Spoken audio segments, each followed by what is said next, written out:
nossos trabalhos aqui no Centro de Estudos Espíritas André Luiz. Então, vamos à nossa primeira palestra. Então, sejam todos bem-vindos novamente aqui ao nosso canal. Espero que vocês aí estejam assistindo. Compartilhem conosco, né, a nossa palestra. E hoje, para iniciar nosso trabalho, nosso irmão Fernando fará a reflexão da noite. Então, que possamos envolvê-lo com o nosso carinho, com as nossas melhores vibrações, para que o seu estudo possa alcançar a muitos corações. E assim seja.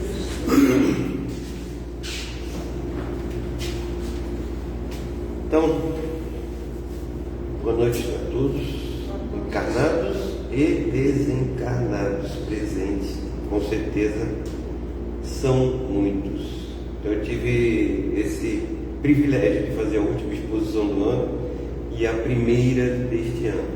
E como esse ano é um ano eleitoral, toda vez que tem eleição eu gosto de falar desse tema, para que a gente saiba como se comportar, não só no centro espírita, mas também na nossa vida com relação à política. E aqui hoje eu vou falar o que o Espiritismo, se ele trata de alguma coisa sobre política, o que Allan Kardec falou sobre política e como a gente deve ver os políticos também.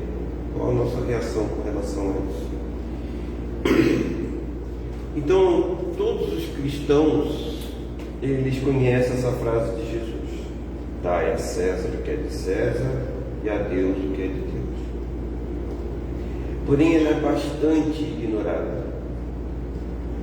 Todos os séculos, mas também principalmente no período que nós estamos passando. Se fosse somente ignorado, não teria tanto problema. Mas o problema é que é maliciosamente ainda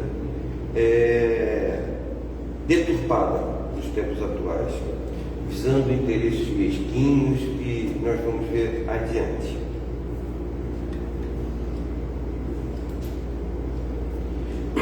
Caso nós tivéssemos entendido e praticado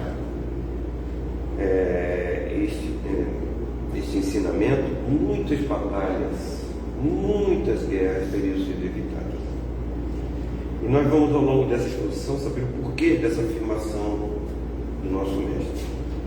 Então vamos ver primeiro em que contexto se deu este momento de Jesus.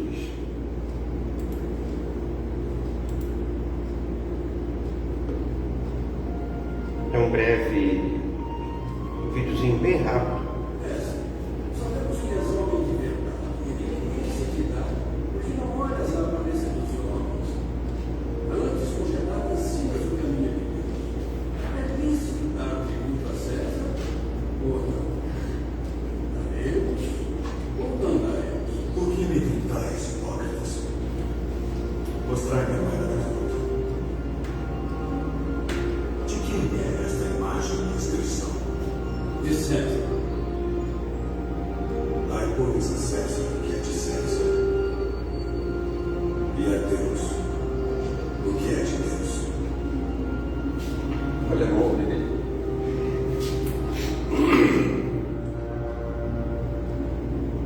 Então, assim, a região da Judéia, eu vou perguntar para vocês, eu não sabia, né? A gente, quando faz palestra, a gente sempre aprende um pouquinho, né? Quando é que a região da Judéia passou ao domínio romano? Vamos lá, chuta aí você. Quando é que passou? Foi antes de Cristo, é claro. Então, ninguém dá uma opinião. Chuta, Eliana. Não quer chutar? Nunca fiz Eu estou falando isso para vocês guardarem pelo menos isso, né? 63 anos antes de Cristo. Fala sério. Já chutar quanto? Ia falar sério. Então, eu acho que agora vocês vão guardar para sempre. Agora, 63. 63 antes de Cristo passou o domínio romano. Sendo o povo judeu extremamente orgulhoso, muito orgulhoso, momento algum ele aceitou esse domínio romano. Mas sabiamente, inteligentemente, os romanos, eles mantinham as elites dos povos conquistados com um certo poder, entendeu? Para não gerar exatamente mal-estar. Inclusive os cargos importantes na época, como cobradores de impostos, que era um cargo muito importante na época, eles davam para as pessoas daquele povo, entendeu? É o caso do apóstolo Levi, né? Depois passou a se chamar Mateus. O mesmo acontecia com a elite religiosa. Eles mantinham a elite como estava, sem problema nenhum. Não tentavam impor, não tinham o menor interesse de impor a sua religião, até porque eles não tinham religião. Os romanos eram muito pouco afeitos às coisas do céu. Então, como é que eles poderiam justificar, por exemplo, para Deus, ou deuses, né? Tanta crueldade do povo que estava sendo escravizado? Por isso, Pôncio Pilatos lavou as mãos no julgamento de Jesus. Eu queria saber. No capítulo 11 do Evangelho segundo o Espiritismo, itens 5 e 6, nós podemos encontrar uma consideração de Kardec sobre essa passagem de Jesus e o contexto da época. Por que me tentais, hipócritas? No capítulo 11 está falando sobre isso. Então, já nessa primeira frase do mestre, compreendendo a provocação do sacerdote, que lhe pedia um posicionamento, Jesus já rechaça imediatamente o embate, que não levaria a nada, né? Fica então a primeira lição que o mestre nos traz. Então, quando nós formos provocados com um assunto que não contribui para a nossa evolução, para a nossa moral, evolução moral e intelectual, a gente não deve retrucar. Porque muitas vezes são sugestões lá no plano espiritual inferior, não é isso? Para provocar exatamente essa discórdia. E esse plano espiritual inferior, eles se libertam. Quando a gente entra na briga, entra numa discussão, eles adoram. Então, essa provocação dos sacerdotes judeus seria uma oportunidade excepcional que eles teriam de colocar o mestre em uma situação perigosa, até prisão. Se Jesus tivesse dito que não deveria pagar os impostos, ele seria taxado como revolucionário, como anarquista. E com certeza daria motivo para ser preso. É isso. Se ao contrário ele afirmasse que os impostos deveriam ser pagos, ele iria contra o povo da Palestina, que, como eu falei anteriormente, né, não aceitava o domínio romano. Então entraria numa sinuca, né? Por isso ele disse: dai a César o que é de César e a Deus o que é de Deus. Então ficou claro o conselho de que o cristianismo nascente não deveria se envolver com os governantes da época, ou deixar que os assuntos celestes fossem contaminados pelas leis do homem. E esse cristianismo nascente e puro permaneceu assim até o império de Constantino, como a gente sabe, não é isso? Enquanto que a elite dos judeus, principalmente os seus sacerdotes, estavam sem saber ou querer saber, estavam totalmente escravizados pela política romana. Deram poder para eles, aí eles aceitaram. Então, como eu disse antes, os cobradores de impostos eram judeus e por isso eram considerados traidores e odiados pelo povo. Na história da humanidade, toda vez que foi dado poder político a uma doutrina religiosa, ali se iniciou o declínio moral dessa doutrina. Vou falar em doutrina religiosa. O que o Espiritismo fala sobre o seu envolvimento na política? Não fala absolutamente nada. Nada. O Jesus já disse tudo numa frase. Então devemos apenas seguir este ensinamento. Muitas religiões, tanto atuais quanto antigas, acham que deve haver um envolvimento político para que, com o poder adquirido, eles venham a atender os seus interesses. Mas esses interesses são sempre o quê? São sempre interesses materiais. Ok? Portanto, de César e não de Deus.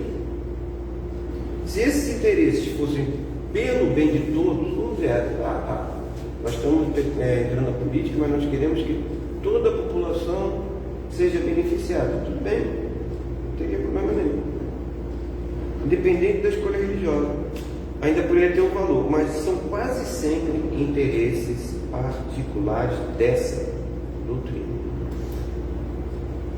E o Espiritismo, seguindo os ensinamentos do nosso Mestre Jesus, deve tratar somente de assuntos celestes. Mas isso não significa que a gente deva ser alienado, não. Ok?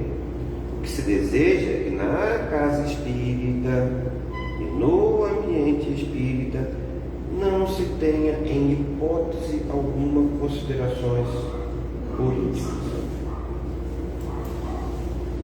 Nem mesmo na sua organização religiosa, uma das poucas doutrinas que não tem hierarquia, que possuem, as outras têm uma pessoa, eu não sei se ela está querendo entrar.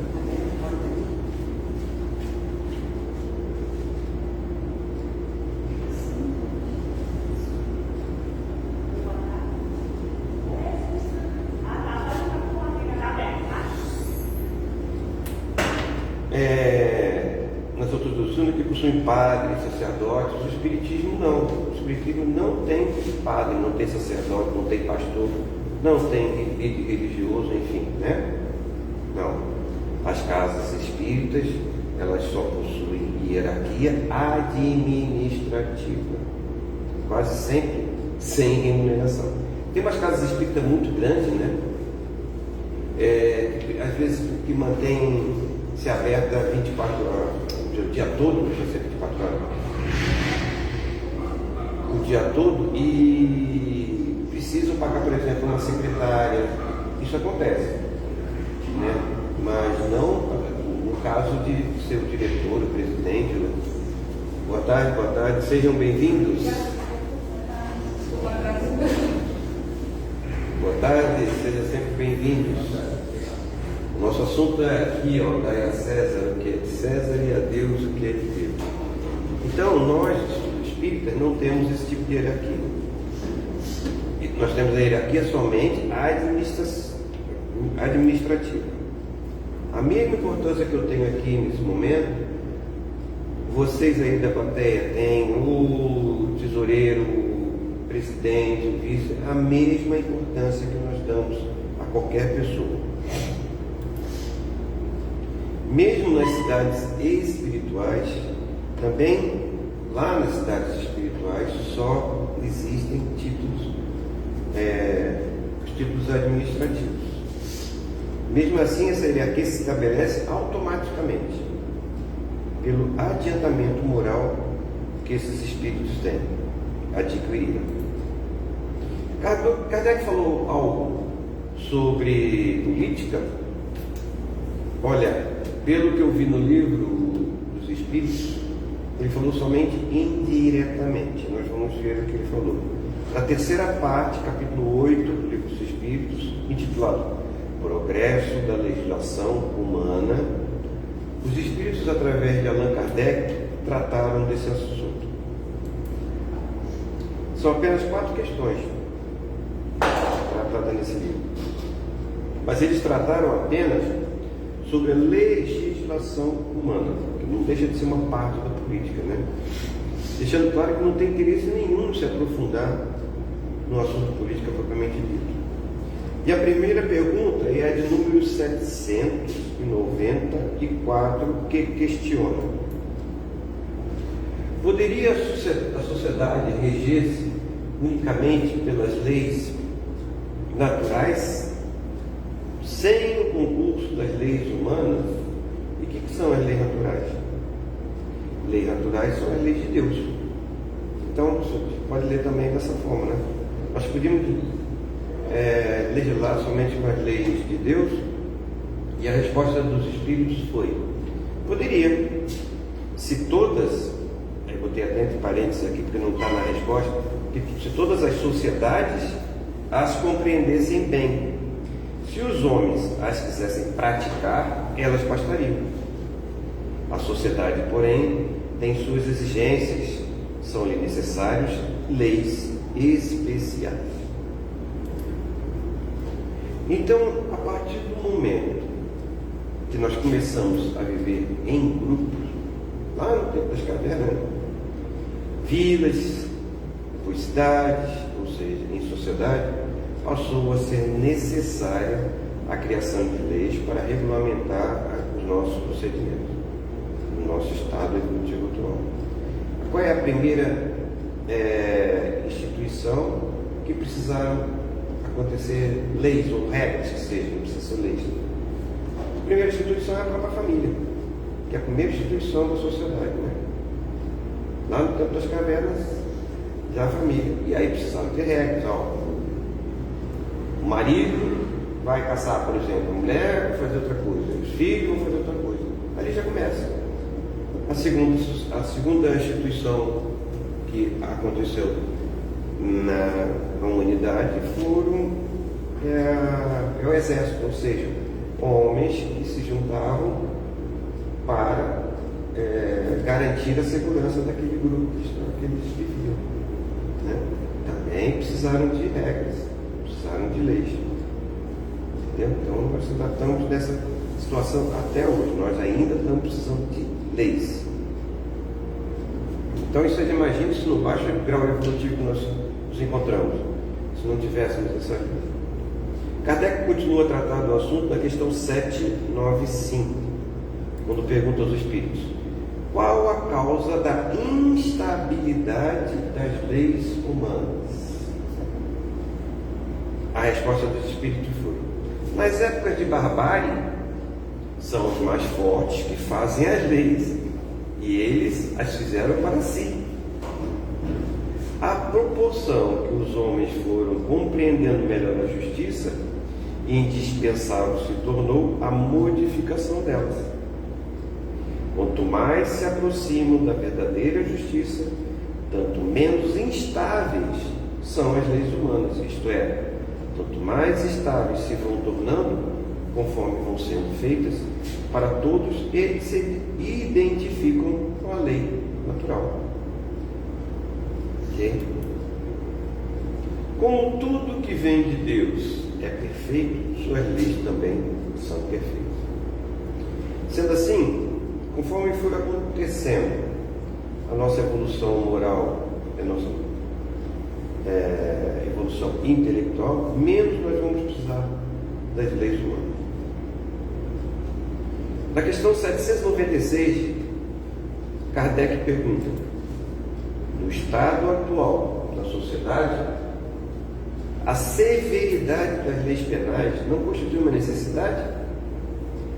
Resposta: uma sociedade depravada certamente precisa de leis severas. Infelizmente, essas leis mais se destinam a punir o mal depois de feito, do que lhes secar a fonte. Só a educação, olha a importância dessa resposta dos Espíritos, só a educação poderá reformar os homens, que então não precisarão mais de leis tão rigorosas. O nosso crescimento moral é extremamente facilitado pelo nosso crescimento intelectual. O futuro que nos espera nos trará apenas leis orientativas, sendo abolidas as leis punitivas. Eu acho que vai demorar um pouquinho, mas isso vai acontecer. Talvez lá quando nós estivermos no finalzinho do nosso ciclo de regeneração, né, a gente chega a esse ponto.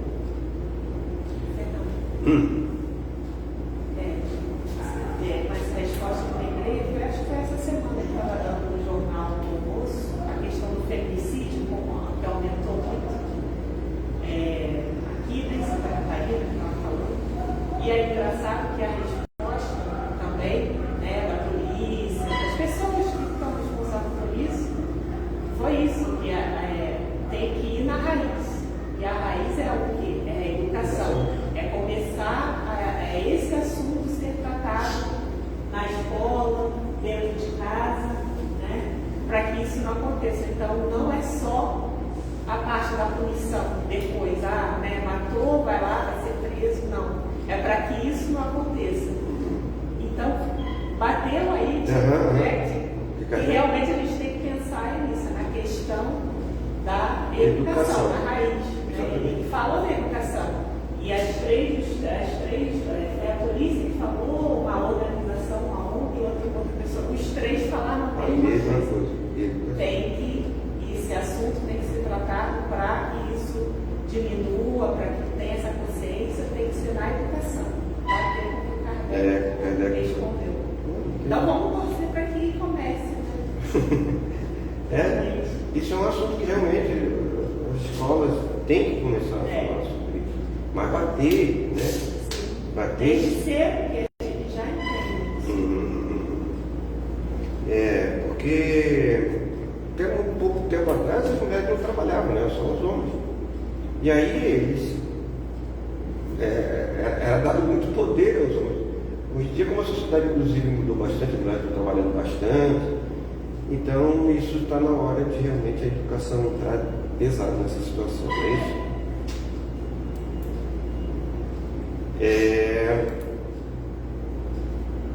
Mais uma pergunta de questão de Kardec, é 797 do Livro dos Espíritos. E ele pergunta: como poderá o homem ser levado a reformar as suas leis? Ou seja, aproximá-las das leis de Deus. Isso ocorre naturalmente pela força mesma das coisas e da influência das pessoas que o guiam na senda do progresso. Muitas já ele reformou e muitas outras reformará. Espera. Ainda bota um espera com um ponto de exclamação, que vai acontecer. Então, assim como as leis foram criadas pela necessidade, as reformas seguem o mesmo caminho, que passarão a ser cada vez mais justas, ao ponto de um dia serem dispensadas. Estão somente as leis naturais, ou seja, como dizendo, as leis de Deus. E foram essas as quatro questões só que Kardec tratou sobre o assunto. Então agora eu pergunto para vocês: as guerras ao longo da história tiveram somente motivação política? Não, né? Como falei lá no início, se tivéssemos ouvido o Mestre, muitas vidas teriam sido poupadas. Infelizmente, ao longo da história, nós tivemos mais de 70% das guerras, por motivos religiosos. Por isso eu faço questão de sempre trazer essa exposição toda vez que tem eleição. Guerras religiosas. A mais conhecida são as cruzadas, também chamadas de Guerra Santa. Se é que é possível ter Guerra Santa, né, gente? Na verdade, muita gente, eu também não sabia disso, uma coisa que eu aprendo quando faço a exposição, que eu vou estudar, né? Não foi somente uma guerra. As cruzadas não foi uma guerra só. Foram 8 guerras ao longo de 200 anos, entre o século 11 e 13. A mais longa durou 6 anos e a mais curta durou apenas 1 ano. E como nós sabemos, né, as cruzadas foram uma resposta da Igreja Católica às invasões dos muçulmanos aos locais sagrados do cristianismo. Estas estão entre as guerras de motivação mais claramente religiosas. E onde é que estava nesse momento a política? Onde estava a diplomacia nesse momento? Nessa hora que a política deveria interferir, né? Que deveria acabar com isso, não tinha política, não tinha diplomacia. Então não consigo encontrar uma justificativa para que cristão levante armas. Nosso exemplo e guia, nosso Mestre Jesus Cristo, em nenhum ato ou palavra teve como bandeira a violência. Nenhum. Pelo contrário. No momento da sua prisão, quando Pedro desferiu um golpe em um dos empregados do sumo sacerdote, veja bem, foram prendê-lo, não foram os romanos só. Os sumos sacerdotes também estavam junto com os seus empregados. Então, esse empregado do sumo sacerdote, chamado Malco, que viera acompanhado dos soldados romanos para encarcerar, Jesus mandou que Pedro guardasse a sua espada. E Jesus imediatamente curou esse homem, porque a orelha dele ficou pendurada. Jesus botou a mão e curou o mal.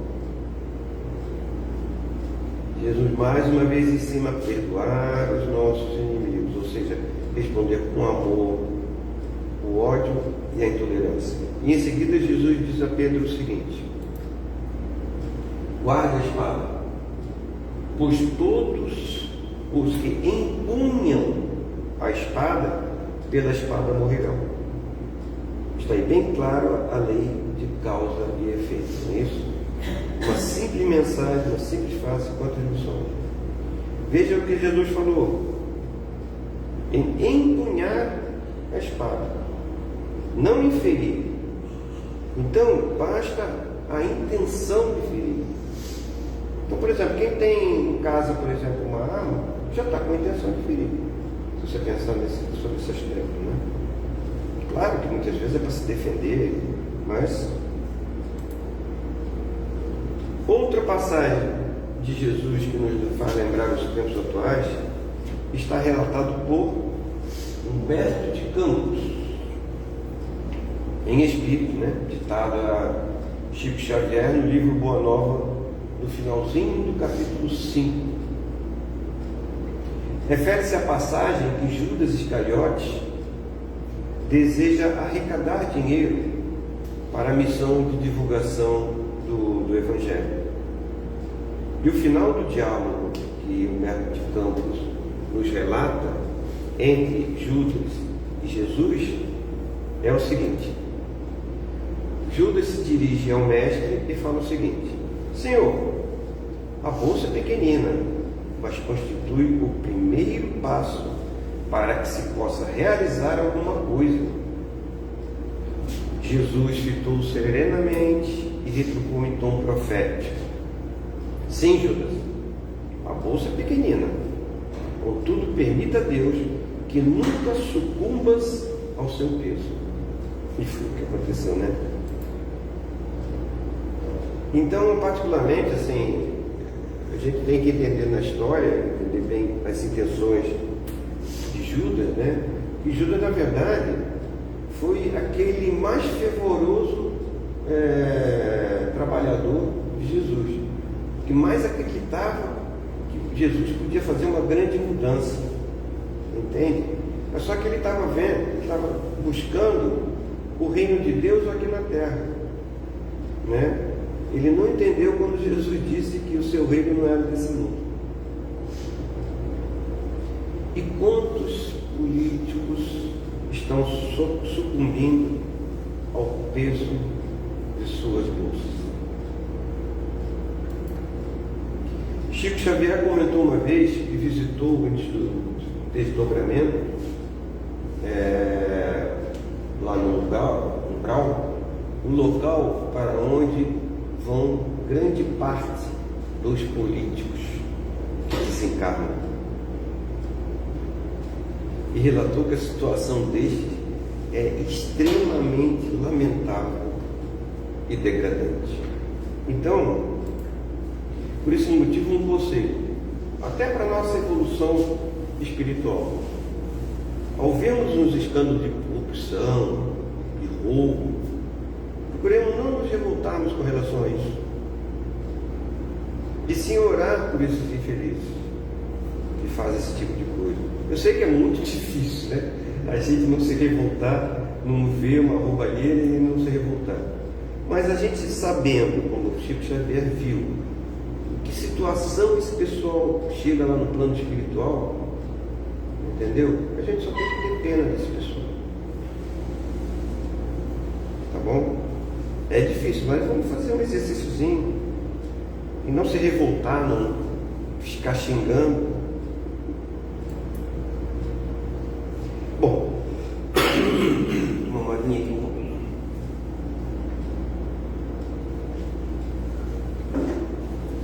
Agora que nós vimos vários testemunhos do nosso mestre sobre o assunto, voltemos ao que eu falei lá no início da explanação, quando perguntamos sobre o envolvimento do espiritismo na política, tá? E eu pergunto a vocês: o espírita ele pode ter uma carreira política? Concorda? Sim? Sim, certamente que sim. Antes de nós sermos políticos, nós somos cidadãos. Então por que não podemos sermos políticos, não é isso? Mas sempre com cuidado, a gente nunca misturar a missão política com a missão religiosa. Simples assim, né? Agora, deve sempre levar da doutrina espírita para a política a ética,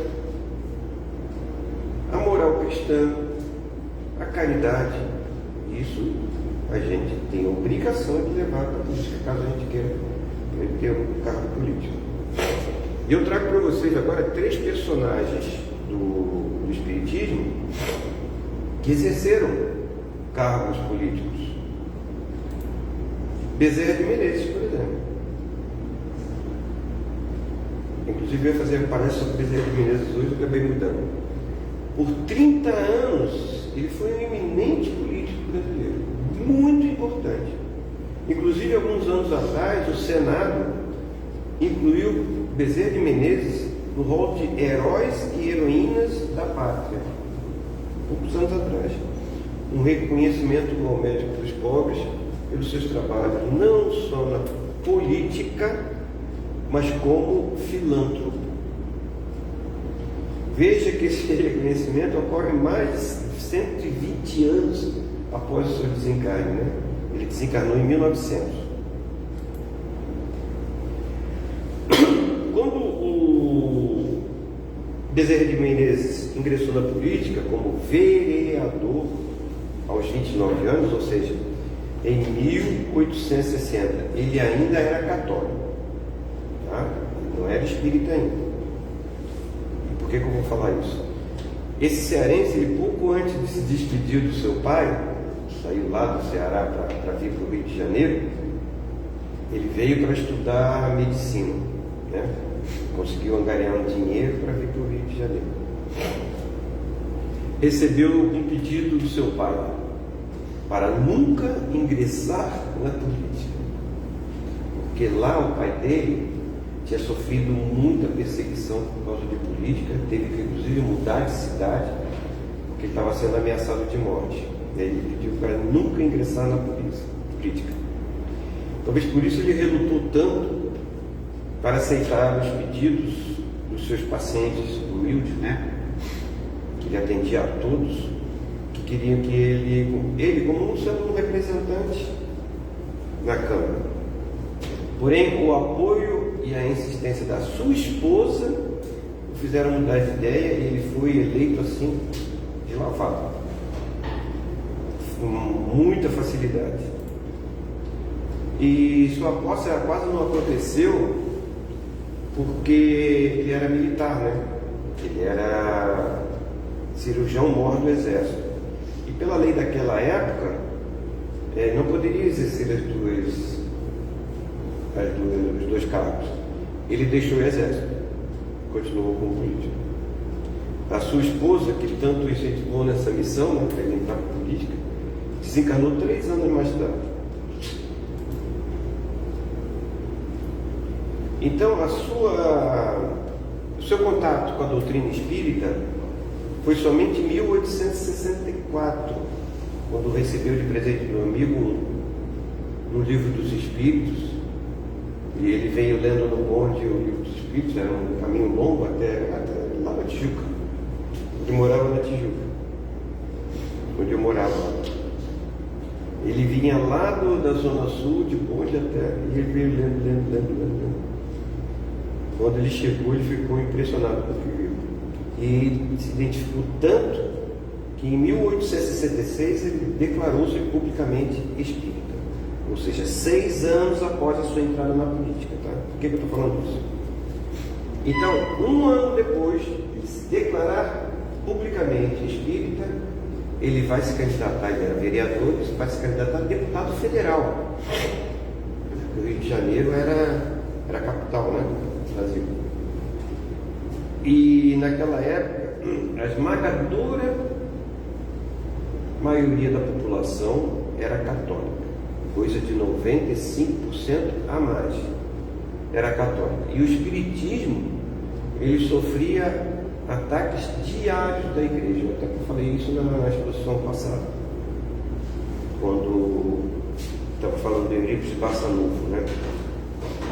E eu digo isso para mostrar que Bezerra de Menezes, ele conseguiu que a sua condição espírita não se confundisse com a condição de político. Que se ele tivesse feito esse processo, seria até difícil de se eleger.